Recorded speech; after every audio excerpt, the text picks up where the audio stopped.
Hi, welcome to Wednesday, April 1st lesson. How you guys doing? Holding on a bit? Okay. So it's April Fool's Day, but no jokes today.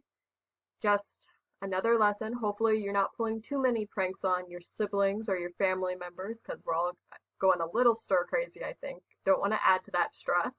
But if so, email me with any good pranks you pulled. I always love hearing about a good prank.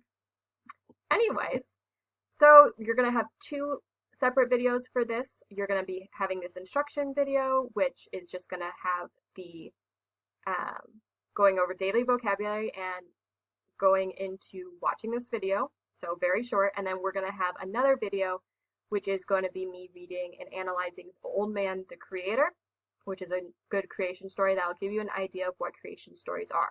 So these are going to be two shorter videos. Old Man the Creator is probably going to be the longer one, just because I'll be reading and analyzing the story. Okay? So the daily word today is narcissism.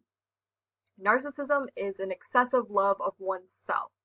It comes from a Greek mythology of the story of Narcissus, who pretty much is half nymph, half man, half mortal man, and he just is in love with himself, really. He finds himself wholly attractive and is trying to find an equally attractive mate.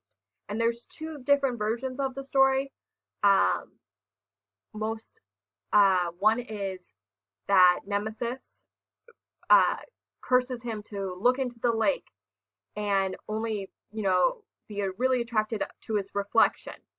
And in one version of this, he falls in love with his reflection and realizes that he's never going to find anybody as attractive as himself to fall in love with, so he kills himself.